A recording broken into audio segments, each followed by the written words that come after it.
Hi, this is James Sedley. Welcome back to the Living in Naples channel.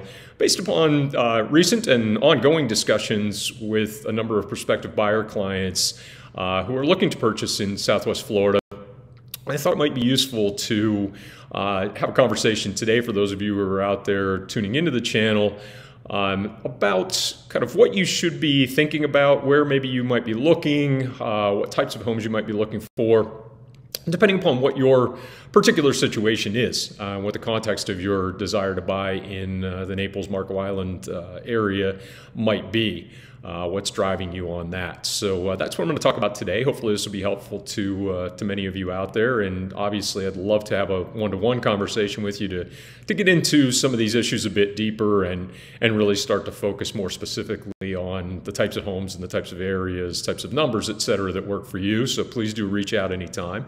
And of course, I do appreciate you, again, tuning in, liking, subscribing, and sharing, and hope you'll continue to do so.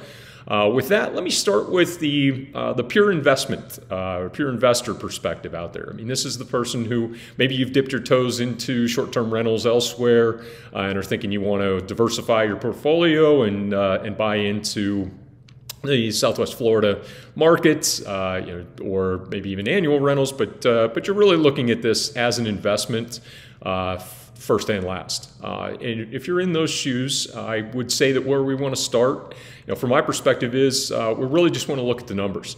It's about obviously the purchase price, but also about what are those carrying costs going to look like.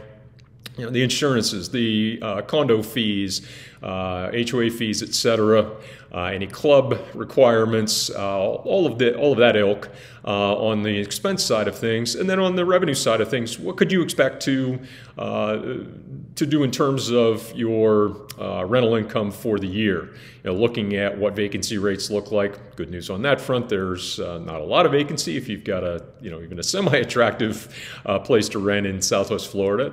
There's a long line of folks who'd like to rent there. But what are you going to be able to expect to get for rent in high season versus the low season, if you rent annually versus monthly or weekly or daily?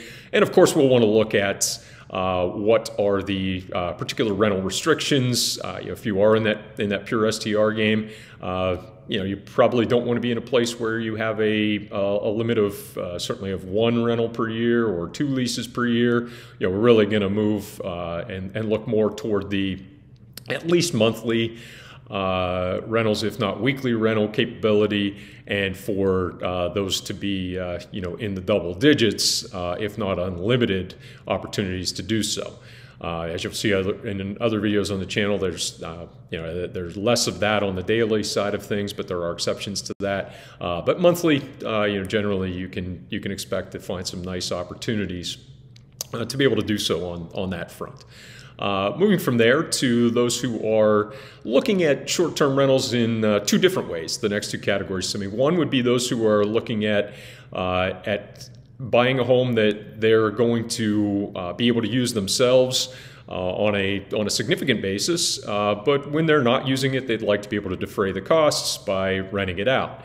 If this sounds like you, then we're going to want to look at, first and foremost, we're going to talk about what that means and what times of year you're going to use it. Obviously, if you're planning to use the home when a lot of other people would like to be there, the sort of February, March, April, even then January and May on either side, those are going to be months that you're going to be just need to know going in that the opportunity cost of you using the home yourself to get away perhaps from a northern winter is going to eat into the revenue side of the equation.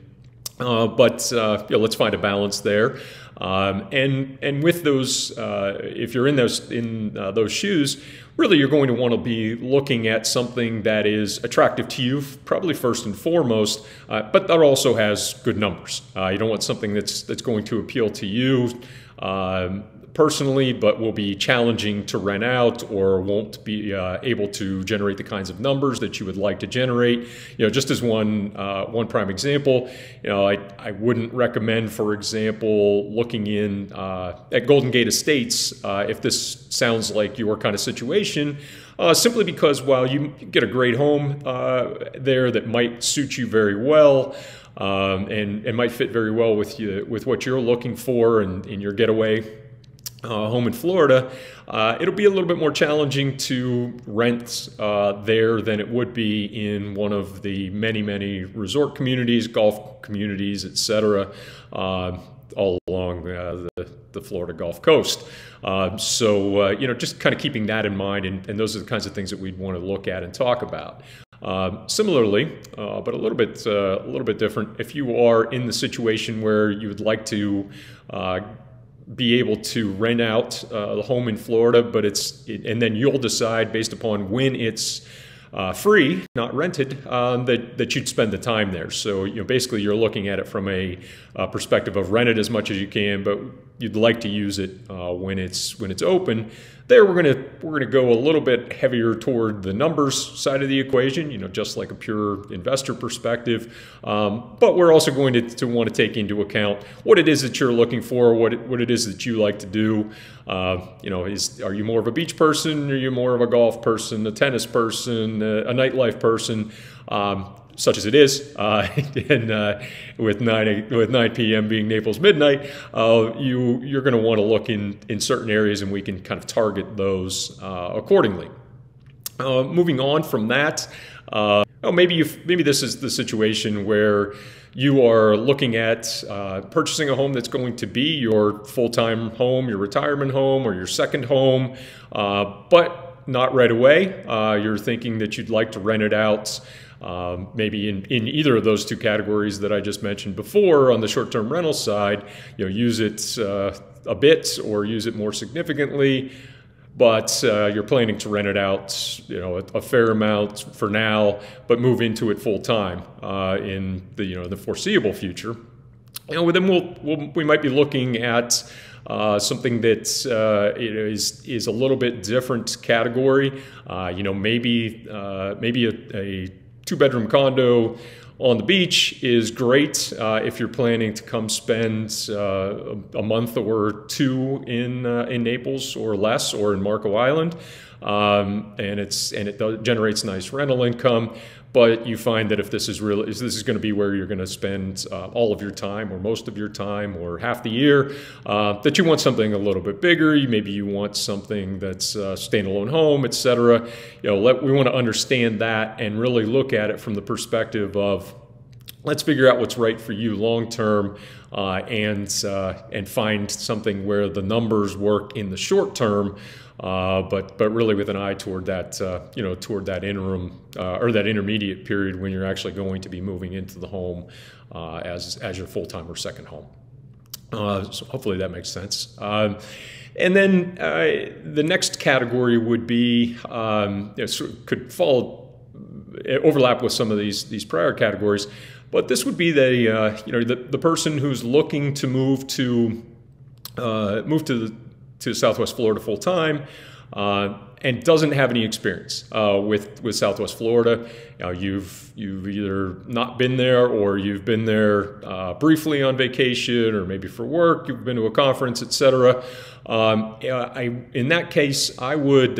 We could talk about kind of strategies for getting familiar, etc., making sure that you're buying in the right place, and all of that. But I almost think that you can go to one of two ends of the spectrum in that case, and that would be on one side of the equation. You look for something that you're more than likely not going to stay in for more than a few years, a handful of years.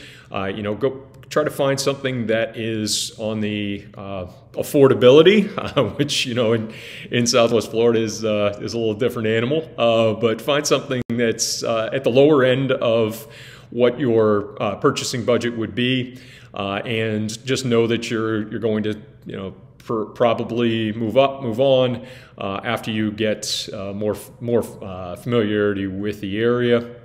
So find something that also meets your budget, but that is also in an area that's going to have a quicker resale and turnaround. So again, that's probably more lean toward those resort and golf course communities, etc., with some name brand recognition, where folks are going to be more apt to look as they're making moves for any of these reasons. So I would say that that's one end of the spectrum as you're thinking about that. The other end of the spectrum would be to to go full bore, take perhaps more time, come down and spend more time in the area, and really know what it is that you want to look for before you make that decision to leap. And I don't think either end of that spectrum is necessarily better than the other. It really is about the individual and your circumstances, and it's my job to help you to suss out which is going to be the best direction for you to go.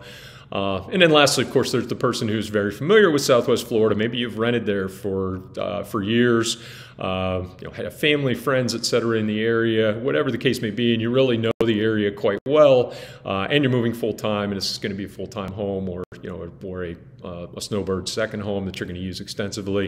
In that case, working together, it's more about identifying whether you've got a full range of knowledge of the area. You may know Marco Island very well and really like what Marco has to offer, but when you move there, you're going to plan to play a lot of golf. Marco with one full 18-hole course and club with a long waiting list at the Island Club today may not be the right call for you, and it may be that we can find you something that is a bit closer to the beach in Naples or even up to Estero, Fort Myers, that's going to still give you access to that beach lifestyle, Bonita Beach, but also has a golf course nearby or multiple golf courses nearby that you would like to be able to play, and that you could perhaps get onto a little bit easier, get in as a member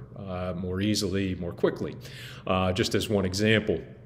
Or in those particular circumstances, that what you're looking for isn't that resort lifestyle, then we bring back in Golden Gate Estates and start to think about single family homes that are outside of HOAs, but that can offer you that lifestyle that you're looking for in that forever home. So again, I hope this was helpful to some of you out there.